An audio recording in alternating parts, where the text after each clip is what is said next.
Here to our study on the book of Isaiah. And my name is Steve Sheik. I'm the congregation leader, rabbi, whatever you want to call me, except don't call me late for dinner, at Tree of Life Messianic Congregation in Katy, Texas, which is a suburb of Western Houston. So let's begin. And I still have all these things up there in the front so that you can refer to them for reference purpose. We'll get cracking here. Isaiah 4 and verse 2. You remember that we finished off with 4 and 1 last week. So in that day, the branch of Adonai will be beautiful and glorious, and the fruit of the land excellent and appealing for Israel's survivors. So on that day, that day, when it says on that day, it connects back to the previous chapters, and then we see that this is going to refer to a time in the future, and so right now we're seeing that that day will be a day of glory and vindication for Israel. But it will also be a day of retribution and judgment for others. So Isaiah 4, 3 and 4. So it will come to pass that whoever is left in Zion and whoever remains in Jerusalem will be called holy. Everyone who is recorded among the living in Jerusalem. After Adonai has washed away the filth of the daughters of Zion and has purged the blood of Jerusalem from her midst by the spirit of judgment and by the spirit of burning.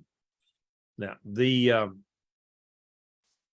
divine judgments that God will bring on the Israelites in the future, in the tribulation period, will have a purifying effect on many of them, especially the elect. And there are some people there who will be brought out, like the 144,000 and so forth. But those that are left alive at the end will be holy in conduct, as well as set apart by God for his purposes. And so God purified the Israelites through their oppression in Egypt, then liberated them so that they could be called a holy nation. And in calling and in conduct, they were a holy nation. In both cases, God himself is the purifier, and this purification was only true to a very limited extent of those Israelites who returned from the exile, as the post-exile books of the Old Testament will show us. And so, there were some issues there as they after they came back. So, and then the daughters of Zion, that refers to all of Israel, all of Israel, Judah, all the Jews, not just females of the nation. It says daughters of Zion. That's a colloquialism for everybody, the whole people of Zion. So all the people of Israel.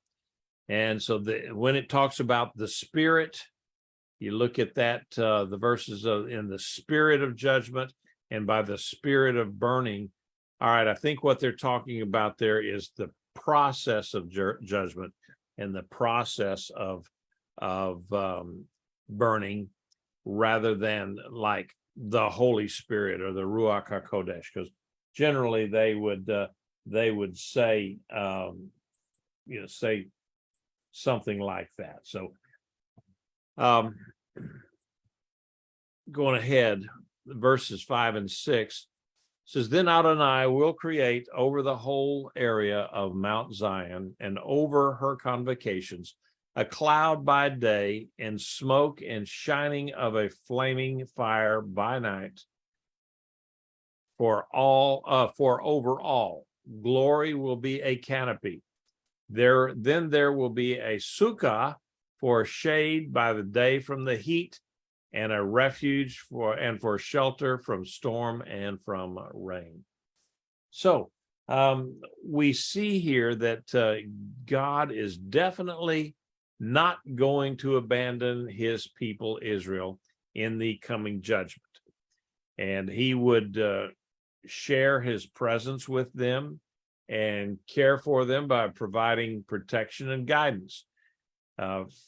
You remember what it's just the same as when God protected them by the fire and the cloud of the cloud in the wilderness when they came out of Egypt that guided them. That cloud there protected them. It spread out and protected them from the heat of the desert, and then at night the fire would spread out and protect them and just give them a kind of a warm glow over them to protect them at night. So God was protecting Israel both in the day and the night, and it says he will do the same thing here, that he will protect them from the elements. And so the women of Jerusalem tried desperately. You remember in verse 1 of this chapter, the women of Jerusalem tried desperately to secure husbands, but God himself then will provide a marriage canopy or a chuppah for his beloved in the future. So God's going to take care of the widows. And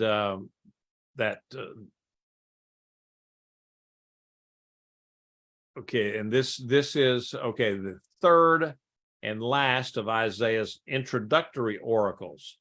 The first one, chapter 1, introduced the book as a whole by presenting major themes that the prophet then proceeded to deal with in the other chapters, chapters 2 to 66. Now, the second oracle was a chiastic one. If we've talked about chiastic structure before, and it presented the tension between what God intended Israel to be, and then what she had become, and then what she would be. So the third prophetic sermon is chapter 5, and it's a clever presentation of the present condition of Israel in Isaiah's day and its consequences. Starts out kind of deceptively like a casual song, and it transforms then into maybe what you could call a courtroom drama. And then it finally ends with just plain old condemnation. Isaiah lured his listeners in with the first verse of this oracle, and then proceeded to burn them. Once they got into it, he burned them with fiery preaching, then fire and brimstone. So let's look at the Song of the Vineyard. Isaiah, like a folk singer, he sang a parable about a vineyard that compared Israel to a vineyard and that God had planted, and from which he legitimately expected to receive fruit. Now, one cannot help but wonder if this passage lay behind the teaching of Yeshua, where he's talking about the vine and the branches in chapter 15 of John. So the prophet's original audience did not realize what this song was about at first. They were just listening. It started out like a happy wedding song, but it turned out to be a funeral dirge announcing Israel's death. This chiastic song is only the first part of Isaiah's unified message in this chapter. His song flowed into a sermon, and this is the first of several songs in Isaiah. And now, this is similar to Nathan's story. You know, when he used a story to get King David, to condemn his own actions with Bathsheba. So Isaiah sets his hearers up, his audience there. He sets them up to actually judge themselves. Now, let's go ahead then with this. It says, "Let me sing of my beloved, a song of my beloved about his vineyard. My beloved had a vineyard in a very fertile hill. He dug it out and cleared its stones and planted it with a choice vine, built a tower in the midst of it, and even cut out a wine press. He expected it to yield good grapes, but it yielded worthless grapes." All right. So Isaiah offered us to sing a song for a good friend of his about his friend's vineyard. Okay, that's kind of how the song came out. Now, this could be a literal vineyard, or it could be just a poetic reference to someone's bride, like the Song of Solomon in chapter 1 and chapter 8. But actually, this song, this very nice, sweet song here, it contains a very harsh message about another person and his vineyard, namely Hashem, Adonai, and Israel. Israel painted a picture of a man cultivating his vineyard or his relationship with his wife, only to have it turn out to be disappointing. Now, but it would soon become very clear he was describing God's careful preparation of Israel to bring forth spiritual fruit. So the man he double fenced his vineyard and built a watchtower and a wine vat, big storage tank. And he's indicating that he intended it to satisfy him for a long time. He was building this vineyard for the quality. Yet all his work was really for nothing, because his fine vines weren't so fine after all. And Ezekiel observed that if a vine does not produce fruit, it is good for nothing. So Isaiah said, "So now, O inhabitants of Jerusalem and people of Judah, please judge between me and my vineyard. What more was there to do for my vineyard that I have not done? Why then, when I expected it to yield good grapes, did it yield worthless grapes?" So Isaiah, he's kind of drawing them in here with his questions and so forth. He appealed to his audience, the people of Jerusalem and Judah, and he's speaking for his beloved. He asked them for their opinion. What more could he have done to ensure a good crop? And why did his vines produce worthless or sour grapes, or wild grapes, it's called? And in view of what the owner had done, he had done just about everything. I mean, he put up fences to protect it, and then put in the best vines that he could get, and then he built a watchtower for it, and put in a wine press, and all of that. So the answers that he would have gotten would be probably, well, you did everything that you could have done, and the grapes were still a disappointment. It's maybe it's like drilling an oil well. Sometimes you do everything that you know how to do, from the seismic exploration to getting the best drilling company, to the crews and everything, and then you still drill down and you get a duster. Just, what else could you do? So this is an illustration, though, that would have captured Israel's attention. Because why? Because viticulture, or grape wine production, was a big deal in Israel. It's a big deal even today. In fact, for supper tonight, we had a nice, to close out Shabbat, we had a nice kosher wine from up in the Golan Heights area, and it was just a very nice vintage. So, so now I will make known to you what I will do to my vineyard. I will take away the hedge, and it will be eaten up. I will break down the fence, and it will be trodden down. I will lay it waste. It will not be pruned or hoed, but briars and thorns will come up. I will also command the clouds not to rain on it. So the beloved explained that what he would do, he explained what he would do to his disappointing vineyard. He would stop protecting it. He would abandon it to the elements and to his enemies. He would invest no more labor on it, and would even stop providing it with the nourishment it needed to flourish. And not only that, but he would assist in the destruction of this vineyard. So it sounds a good bit like Hosea and his wife Gomer in Hosea 1-3. So are there any comments or questions here? I thought I saw one, but maybe not. Comments or questions here? Okay. Going to verse 7. For the vineyard of Adonai Svaot is the house of Israel, and the people of Judah the planting of his delight.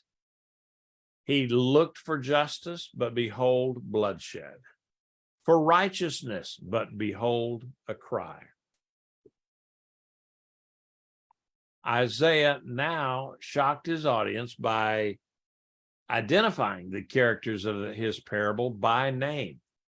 His beloved and the owner of the vineyard was the Lord of hosts, the God Almighty. So he was,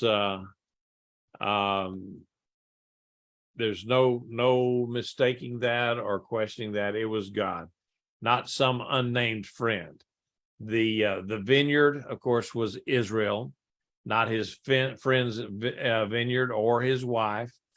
But and the Judahites, the people from Judah there, were the individual plants in this failed and unresponsive vineyard. Before the fall of Samaria in 722, the house of Israel meant either the whole divided nation or its northern component. It could be both. The prophets did not countenance the division. They did not want Israel to divide up. And when they were asked to specifically prophesy to the north or the south, they tended to just kind of encompass both the northern tribes and the southern tribes as being neither side being without fault. And so Isaiah then, of course, here he is, he addresses the whole nation, and then he narrows his vision to the especially privileged men of Judah.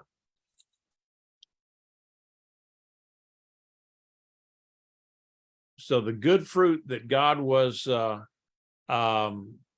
good fruit that God looked for was justice, the righting of wrongs. The Hebrew word is mishpat, and righteousness right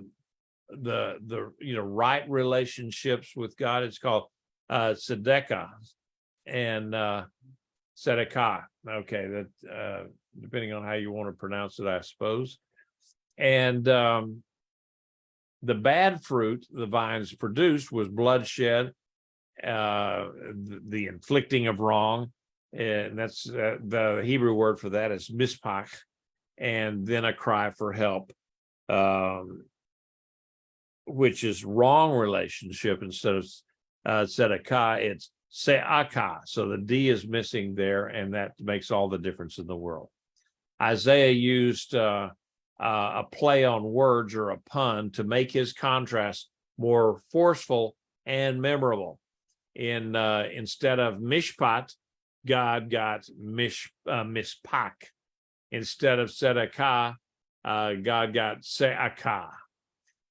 So you can kind of get a feel for the play on words there. So the use of similar sounding words here points to the fact that the worthless grapes, at least on their outer appearance, they looked like good ones. They couldn't tell that these grapes, in appearance, at least the nation seemed to be the people of God, but the test is in the tasting, and I know that out in my garden, I keep going back to my garden, but every once in a while you can look and you can get a tomato, and you can pick it off the vine, and it looks okay, and everything, and then you just doesn't seem to be anything that would indicate that it would not be a good one, except when you pull where it attached to the vine, that little part that's got the 4, 5, or 6 little petals, and you pull that off there. And if you see down in that deal there a little tiny black hole, perhaps, then you have to be a little bit circumspect. And so if you cut it in half, maybe you might find something. But I've done it before. I said, well, that looks okay, and I'll bite into it, and it wasn't okay. And some kind of little critter that you can't even see anymore had gotten in there and spoiled the tomato. And so sometimes in the vines, the grapevines, that they'll get something either in the soil that makes it not good, or some kind of a insect or something. But on the outside it looks perfect, but then when you crush the grape and then try to ferment it, it's off. It doesn't taste good. So as the vineyard then disappointed the Lord, so this song then disappointed its original hearers. It proved to be confrontational and not entertainment.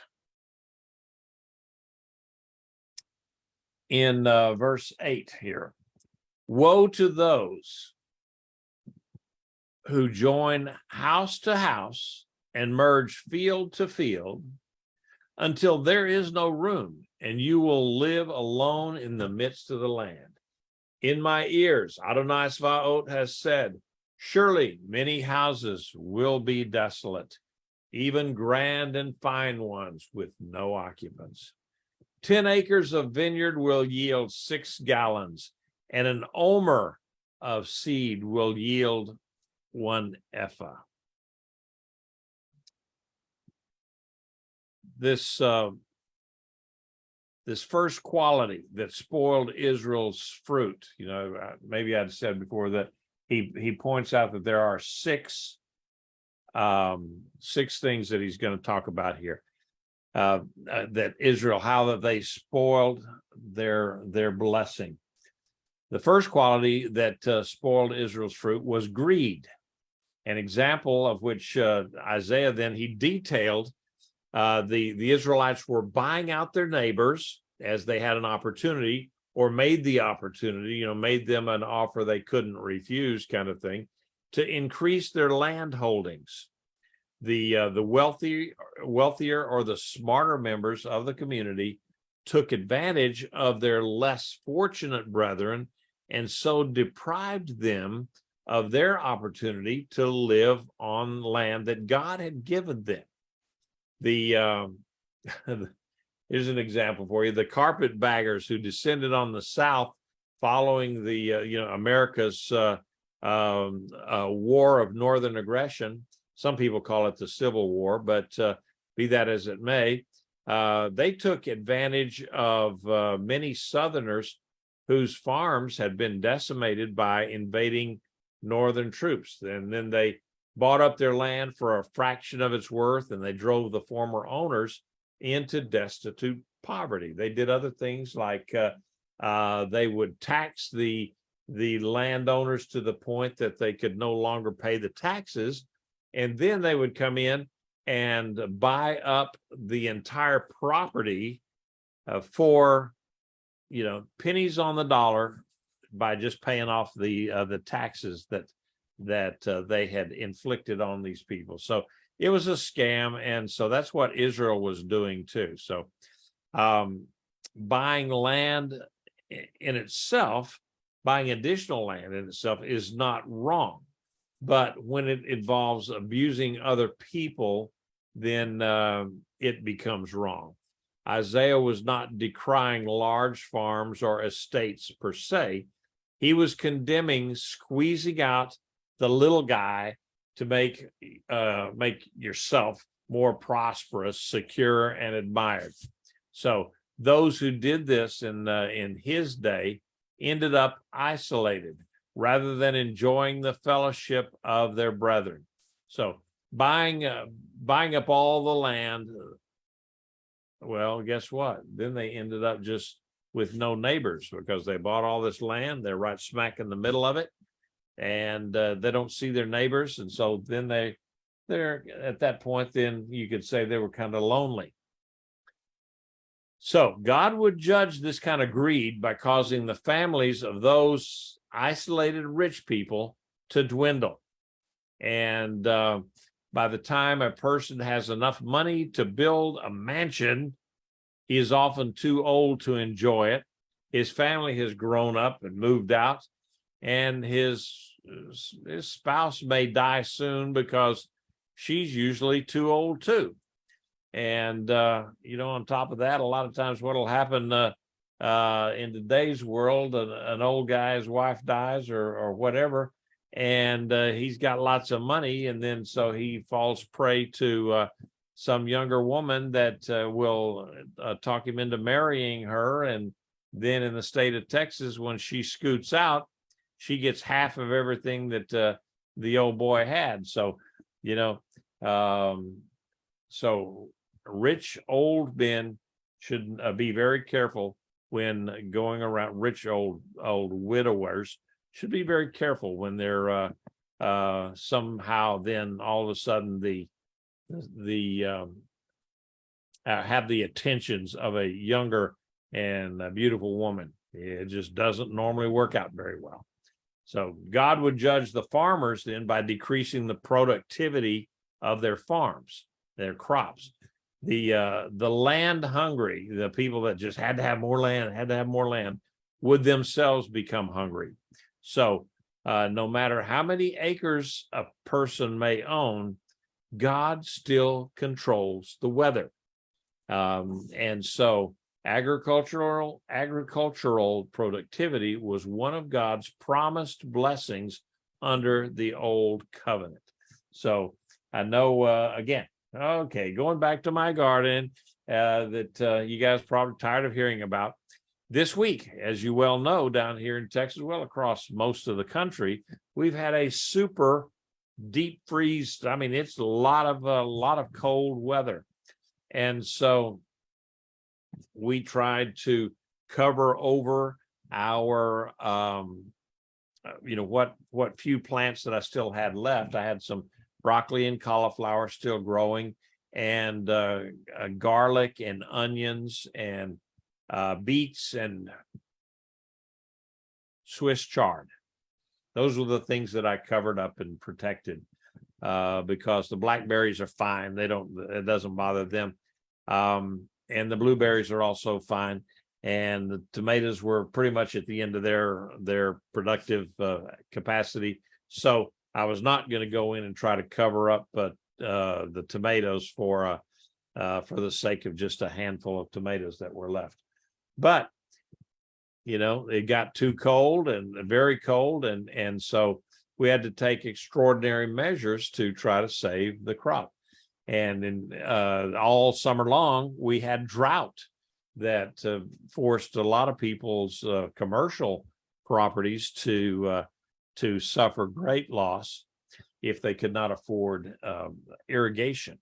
So God controls that kind of stuff. We don't have any kind of control over that. I know that people have asked me if I would, when in the oil field, they would ask me, it says, hey, let's go over to, one of these casinos that was not very far from where we were staying in South Louisiana. And said, let's go to the casino. And I said, nope. I grew up a gambler. My daddy was a gambler. And they said, what? They said, yep, my dad was a farmer out in West Texas. And so every day for him was a gamble. Was there going to be enough rain? Was there going to be enough sunshine? Was it going to be too much cold? Was there going to be too much heat? It was, or all of those kind of things. Or would the boll weevils pay us a visit that year, or whatever? It was always something.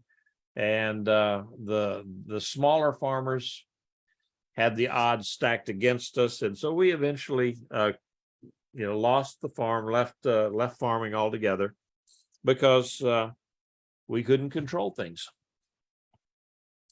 All right, going ahead, it said in verse 11, woe to those who rise up early in the morning so they may pursue liquor, who stay up late at night until wine inflames them. Harp and lyre, tambourine and flute, and wine are at their banquets. They do not notice Adonai's activity, nor see the works of his hands. All right, so the second blight here that we see is these grapes, these Israelites. They were pleasure seekers. And in Isaiah's day, this vice manifested itself in drinking too much wine and strong drink, usually at a continuous round of parties. But that doesn't happen nowadays, does it? With people going around drinking in one place or the other, and maybe even getting up in the morning and having a little bit of the hair of the dog and those kind of things. That just doesn't happen to us today, does it? Well, of course it does. And so these people were the party animals who, they paid no attention to the Lord or to his works. They were seeking pleasure. Seeking pleasure for them is not wrong in itself. A lot of us, we like to have a good time. We like to be pleasantly entertained. And now, like today, it's a Jewish. How did Jews celebrate Christmas? Well, we watch movies and go to a Chinese restaurant for lunch, and that's is there anything wrong with that? No, but that's what Jewish people do. We didn't go to the Chinese restaurant because I'm not real sure that I know one in Colorado County out here where we live. There used to be one in Columbus, but I'm not sure I would want to go there. But that's what we that's you like to have pleasurable things around you and do pleasurable things. So seeking for pleasure is not in and of itself wrong, but it can be if it becomes all too absorbing and it just absorbs every bit of your time, as it had with many of the Israelites. Too much partying produces insensitivity to spiritual things. Too much partying also produces insensitivity to regular things and that are not particularly spiritual, but that are also important. So as you know, many a guy has come home from night after a night of imbibing too much, only to run into the madam of the house, who is not impressed. All right, so that sometimes happens.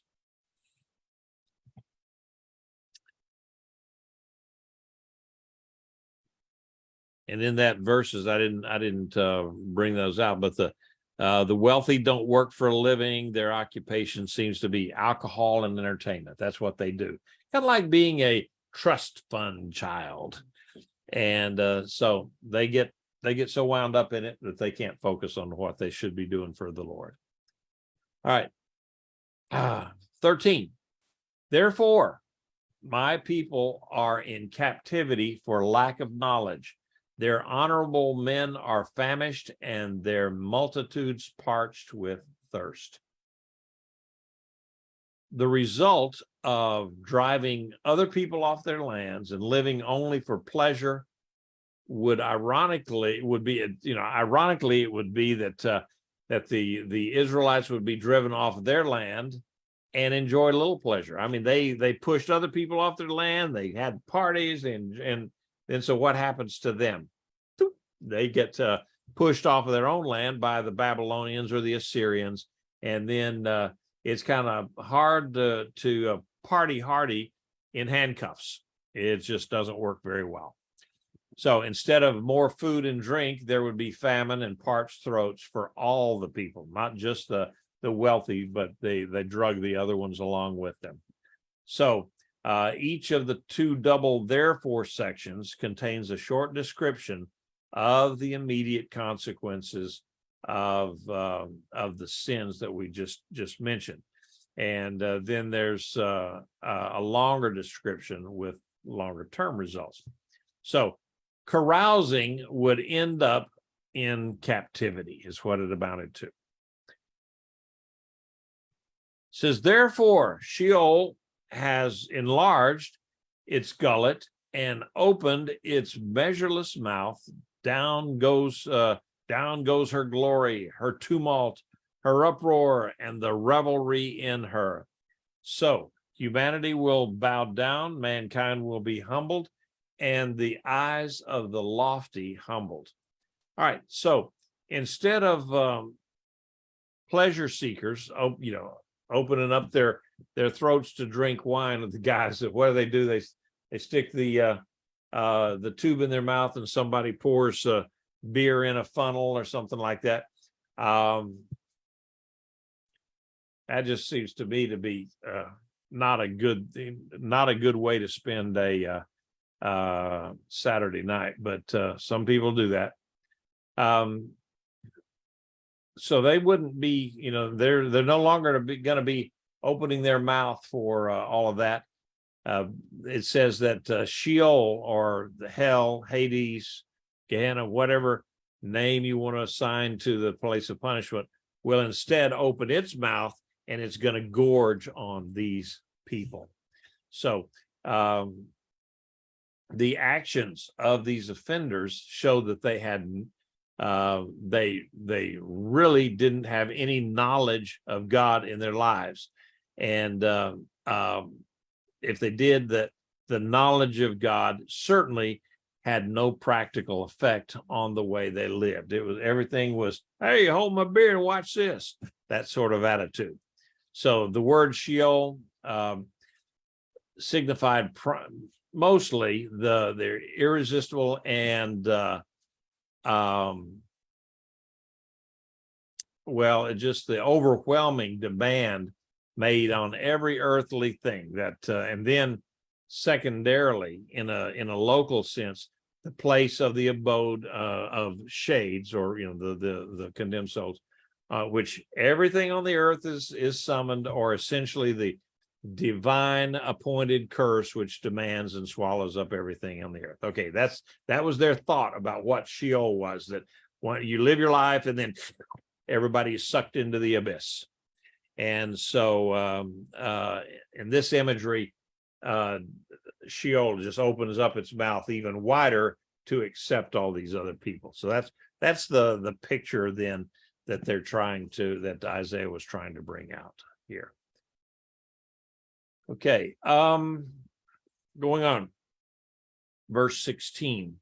But Adonai Sabaoth will be exalted through justice, and the holy God consecrated through righteousness.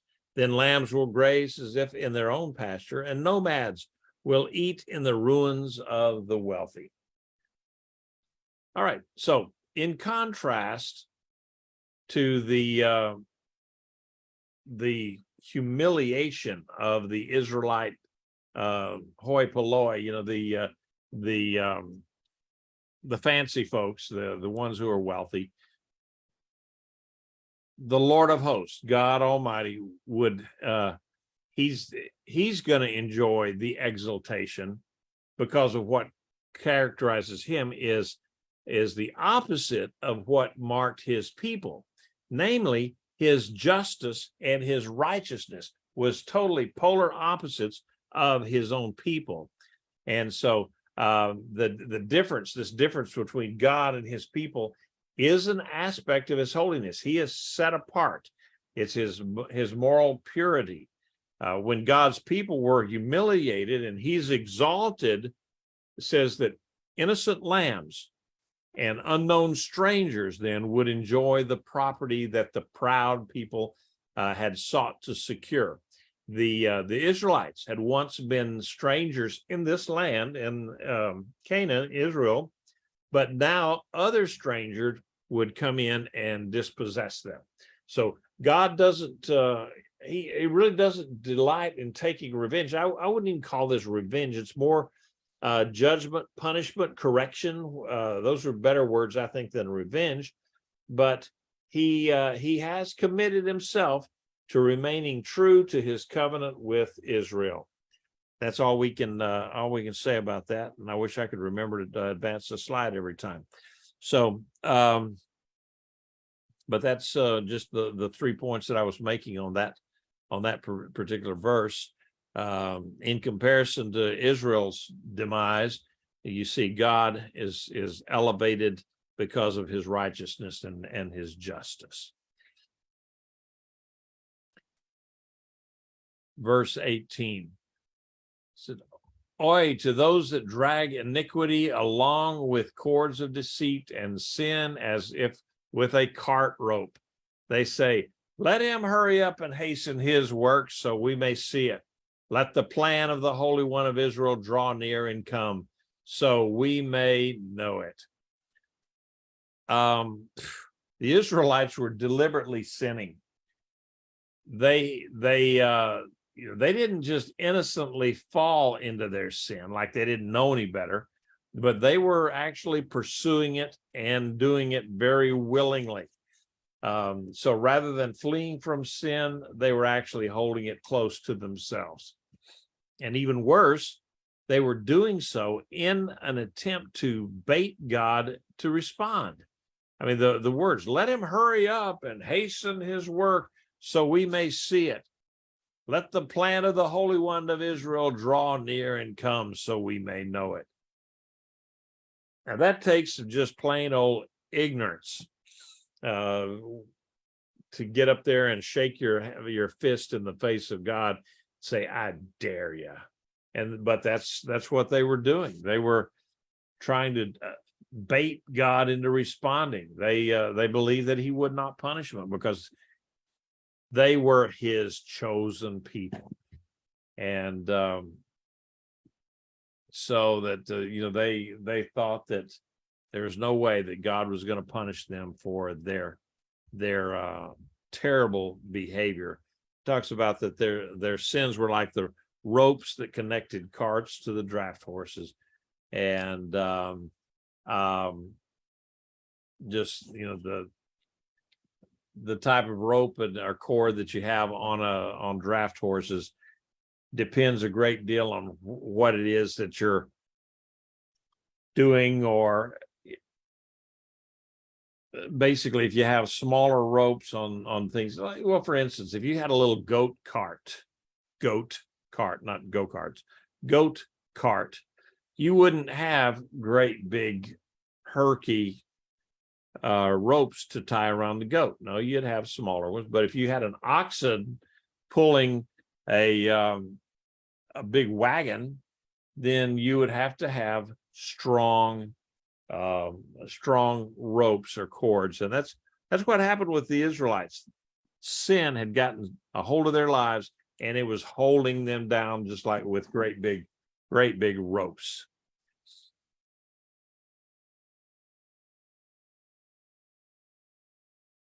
Okay, it says, "Oi to those who call evil good and good evil, who present darkness as light and light as darkness, who present bitter as sweet and sweet as bitter.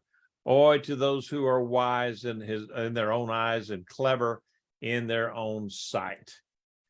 So I'm just wondering sometimes if Isaiah was not just talking to America in 2022. It's sure seems like it in some ways. Yes, he is. Well, I hope that we can some people will listen to it. That's for sure. And so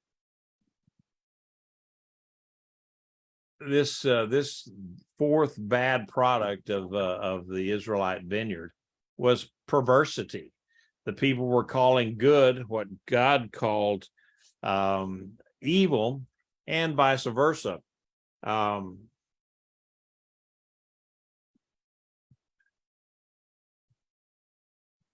It's an attempt to destroy God's standard of right and wrong by substituting man's values, which contradict his moral standards. Now, we see that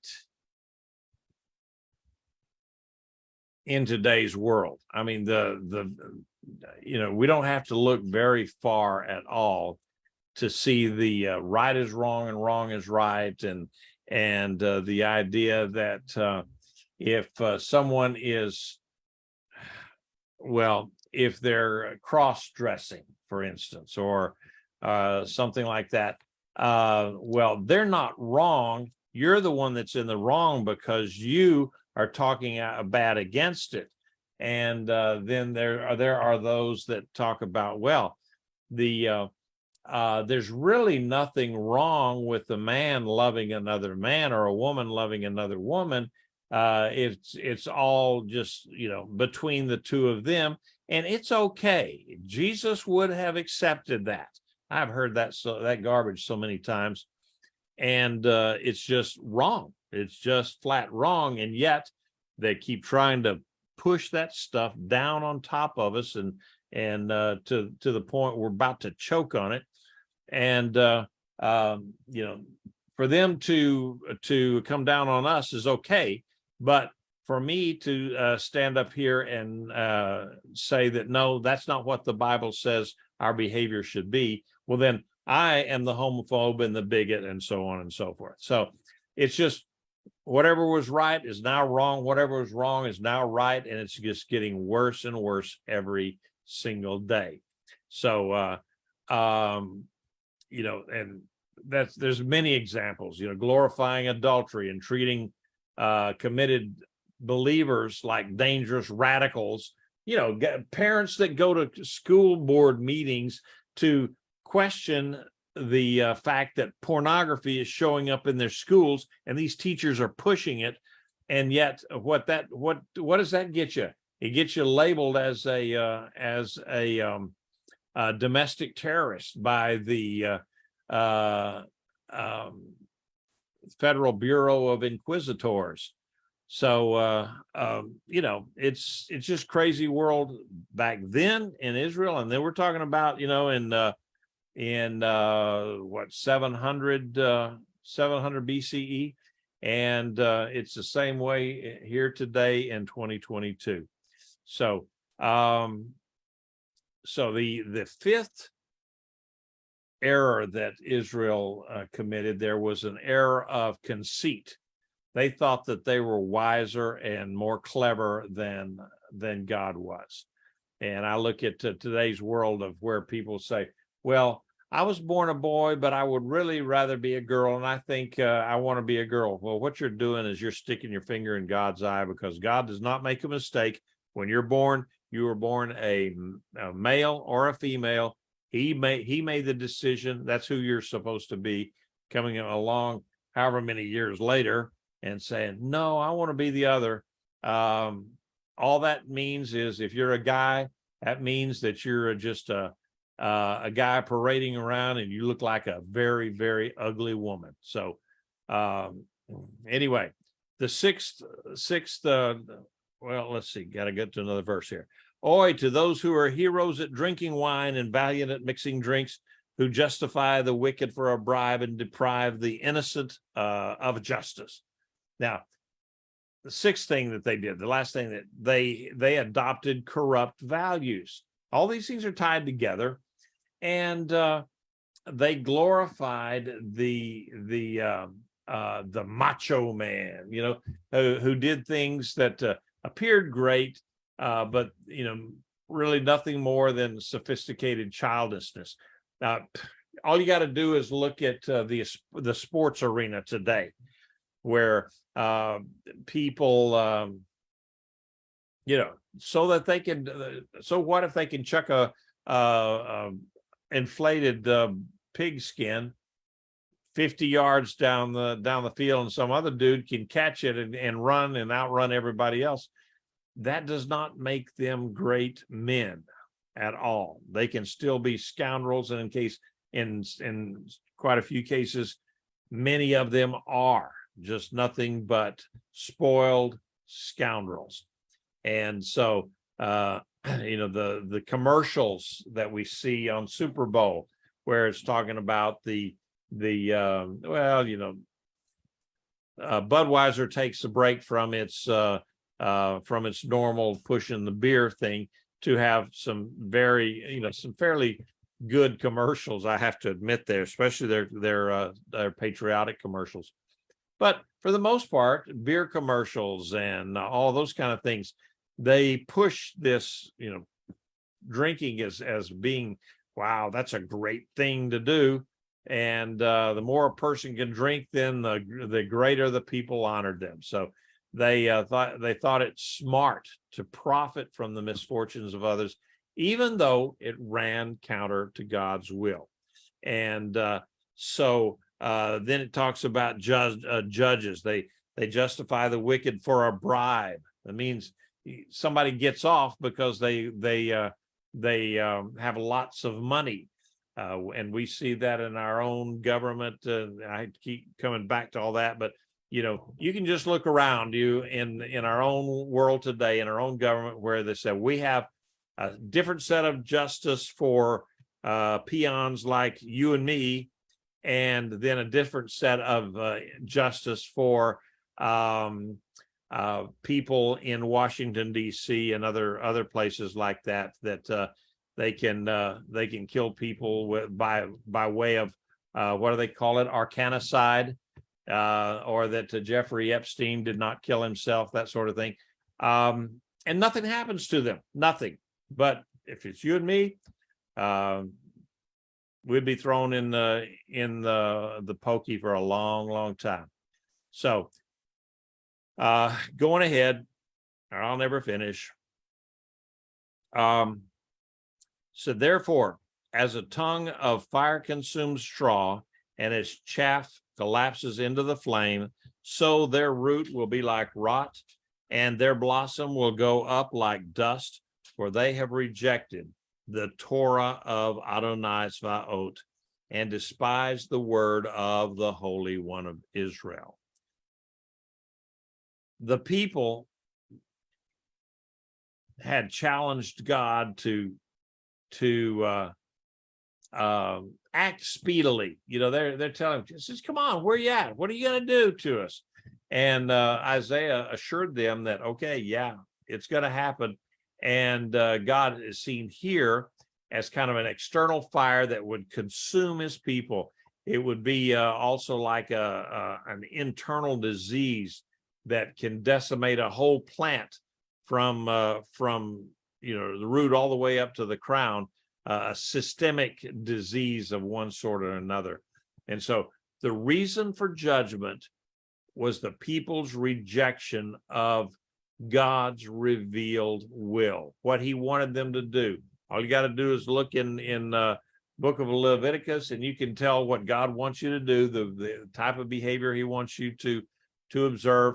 And then when you decide that you're not going to do it, then that's defying God. And there's going to be a time of judgment. There's no other way. And so their sin in the end was rejection of the Torah and of God himself. So therefore, Adonai's anger is kindled against his people. When he has stretched out his hand against them and struck them, the hills trembled, and their carcasses were like refuse in the street. For all that his anger is, his anger is not turned away, yet his hand is still outstretched. Okay, so there had been quite a few judgments already come against Israel, against Judah in her recent history.